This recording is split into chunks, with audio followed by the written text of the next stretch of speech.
తీర్థయాత్రల bus వేసుకుని తిరిగినట్టు 10 రోజులు ప్రయాణాలు చేయ్యారు. ఏమైంది? డ్రైవింగ్ సీట్ లో కూర్చుని తెలియకుండా ఎన్ని పోస సీట్ షేప్ లోకి వెళ్ళిపోతుంది. పుస్ పుస్. అమ్మా సెట్ అయింది. పోనీ జర్నీ ఏమన్నా సాఫీగా సాగుతుందిరా అంటే ఎంజాయ్ చేసుకుంటూ జాయ్ అని వెళ్ళిపోవచ్చు. 12 సంవత్సరాలకు ఒకసారి వచ్చి పుష్కరాలకు దిగబడ్డట్టు ఒక్కసారి జనాలు అందరూ కార్లు వేసుకుని రోడ్ల మీద పడ్డారు. 6 కిలోమీటర్ డ్రైవ్ చేయాలంటే 1/2 గంట పట్టేది. మళ్ళీ పట్టేసింది. అరే అంజీ, ఎదురుకారా రెడీ చేయరా, అయ్యగారు వెన్నపూస కట్టాలి. చైనా ట్రీట్మెంట్ అలాగే ఉంటది. చైనానా? పైన ఉన్న పుర్రు పెంకు పగిలిపోద్ది. ఏదో ప్రయోగాలు చేసావంటే. ఎదురుకార క్యాన్సిల్ రా, కోసి వెన్నపూసకు రాడ్ వేయించేద్దాం. రెడ్ కర్రలు వద్దంటే కత్తులే వాడాలి మరి. కర్ర కొంచెం తిన్నగా ఉన్న చూడరా. ఆయన జనాలకి ముందు జాగ్రత్త ఉండాలి కదా. టోల్ గేట్లు ఉంటాయని తెలిసినప్పుడు ఫాస్ట్ ట్యాగ్ ముందుగా రీఛార్జ్ చేయించి పెట్టుకోవాలి కదా. గేట్ పడ్డాగా తెలుస్తుంది వీడికి బండి బ్లాక్ లిస్ట్ లో ఉందని. ఇంకా అంతే, వెనకున్న వెహికల్స్ అన్ని వెనక్కి దొప్పించుకోవాలి. అందరం ఎంత జాగ్రత్తగా ఉండరు కదండి జంప్ చేసి ఉంచుకోవడానికి. అట్టంటప్పుడు పాత సామాన్ల బళ్ళు వేసుకుని ప్రయాణానికి రోడ్డు ఎక్కకూడదు.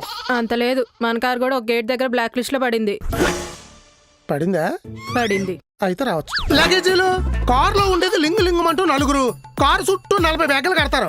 గడ్డి ట్రాక్టర్ సైడ్ వేసినట్టు కష్టపడి సైడ్ వేయాల్సి వచ్చింది. అబ్బా, 4 ఉన్నా 40 బ్యాగులు ఎందుకంటే ఎల్లేదారిలో వ్లాగులు చేయడానికి బట్టలు కావాలి కాబట్టి. పచ్చని పొలాలు, పచ్చిక బయళ్ళు అస్తమాన్ కనపడతాయి. అందుకని కట్ట తెగిన ఆంబూతుల్లా గట్ల మీద పడి వీడియోలు చేస్తారా? బాగా ఓల్డ్ జనరేషన్ లో ఉండిపోయావు బా నువ్వు. రేషన్ కార్డు సిరిగిపోద్ది నీకు ఎక్కువ మాట్లాడేవంటే. వీడియోలు చేస్తుందంటే వీడియోలు. సర్లే గాని జరిగిపోయిన ప్రయాణం గురించి వదిలేసి జరగాల్సిన ప్రయాణం గురించి మాట్లాడుకుందాం. ఏంటి పొజిషన్ లో చూసుకోవడం, నువ్వు మళ్ళీ ప్రయాణం గురించి మాట్లాడుతున్నావా? అవతల అర్జెంట్ గా మ్యారేజ్ కి వెళ్ళాలి. నువ్వు ఆ మ్యారేజ్ గురించి ఆలోచిస్తున్నావు కానీ ఈ బండి గ్యారేజ్ వెళ్ళిపోద్దని మాత్రం ఆలోచించట్లేదు. నిజం చెప్పాలంటే మీరు ఈ భంగిమలో బెడ్ మీద కట్టి బండిలోనే కంఫర్ట్ గా ఉంటారు. టేప్ రికార్డర్ లో క్యాసెట్ పెట్టినట్టు. క్యాసెట్ అబ్బా సెట్ అయింది. ఆయన కట్టుకున్నాడు కోతోట వచ్చినా సరే అంత కంపల్సరీగా వెళ్ళాల్సిన పెళ్లి ఎవరిదే? ఫ్రెండ్ది. ఫ్రెండ్దా? అయితే అసలు వెళ్ళకలద్దు. నేను ఇంకా మన క్లోజ్ బంధువులు ఎవరిదని అనుకున్నా. ఒరే అంజీ, కర్ర రెడీ చేసావా? తప్పక ఈ కాలంలో క్లోజ్ బంధువులు ఎవరున్నారే, క్లోజ్ ఫ్రెండ్స్ తప్ప. అదే మాట బాగా చెప్పు పదా. తిన్నగా ఉండే కర్రలేం దొరకలేదండి, అన్ని మీలా వంకరగా ఉన్నాయి. ఎలాగా సంపెత్తాను అదవా నిన్ను. కర్రకి ఆల్టర్నేట్ గా నా దగ్గర ఒక ఐడియా ఉంది. ఏంటది?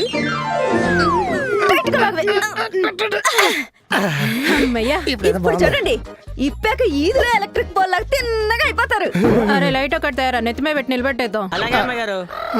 నువ్వేం చేస్తావు? పవర్ కోసం డీజిల్ జనరేటర్ లో నా పక్కన కూర్చుంటావా? సర్లే గాని ఎన్నిపో సెట్ అవ్వగానే ప్రయాణం కట్టేద్దామా? కట్టగానే నోసులో కాటన్ పెట్టి కట్టెల మీద కాల్ చేయడమే కదా. నన్ను కోడి వెంట కాల్ చేయడానికి ఐరన్ బాడీ నువ్వు. కట్టేస్తున్నప్పుడు కౌంటర్ లేకే సౌజీ ఇప్పేక ఎరగొడతా చెప్తున్నా. తీసుకెళ్ళపోతే అసలు ఇప్పేదేలే. కార్డు చదువుతాను కామ్గానండి. చూద్దాం. మట్టిగొట్టు వారి మధ్య పత్రిక 3వ వివాహ మహోత్సవం. 3వ వివాహ మహోత్సవం? యు మీన్ 3వ పెళ్లి? Yes, 3rd marriage. పెళ్లి అనుకుంటున్నారా, కారా కిల్లి అనుకుంటున్నారా? ఇష్టం వచ్చినట్టు నవ్వులే చూసేయడానికి. ఇంతకీ ఎవరా మహానుభావురాలు? అదేనండి, పోయిన సంవత్సరం 2 పెళ్లి చేసుకుంది కదా నా ఫ్రెండ్ కళ్యాణి, దానికే 3వ కళ్యాణం. 2కి 3కి మధ్యలో విడాకులనే ప్రోగ్రామ్ ఒకటి ఉంది కదా, దానికే 50 లక్షలు ఖర్చు పెట్టి డివోర్స్ పార్టీ ఇచ్చింది కదా. విడాకులు కూడా 7 చేసుకుంటున్నారా? మరి నన్ను తీసుకెళ్లదే? బిఫోర్ మ్యారేజ్ బాయ్స్ అందరూ బ్యాచిలర్ పార్టీ చేసుకుంటే ఆఫ్టర్ మ్యారేజ్ లేడీస్ అందరూ డివోర్స్ పార్టీ చేసుకుంటారు. ఫ్రీడమ్ పొద్ది మాకు వస్తుంది. ఇదేనా నువ్వు చెప్పి న్యూ జనరేషన్? ఎస్. కొట్ల పండ కడుపులో తిప్పేస్తుంది. నేను అర్జెంట్గా బాత్రూమ్కి వెళ్ళాలి. ఎల్లురుగా వెళ్ళండి, పెళ్లికి వెళ్ళొచ్చాక. అయినా ఇన్ని దరిద్రాలు చేయడానికి దానికి డబ్బులు ఎక్కడి నుంచి వస్తున్నాయే? మొదటి డివోర్స్ సెటిల్మెంట్ తో 2వ పెళ్లి చేసుకుంది, 2వ డివోర్స్ సెటిల్మెంట్ తో 3వ పెళ్లి చేసుకుంటుంది. కొంచెం ఆపండి దాన్ని. అబ్బాయి ఆస్తులని ఆత్కరపురం చేస్తుంది. బావాలు కలవకపోతే ఎవరు మాత్రం ఏం చేస్తారు బా? మొదటి మొగుళ్ళ కలవని బావాలు 2వ మొగుళ్ళు ఎత్తుకుంది, 2వ మొగుళ్ళ కలవని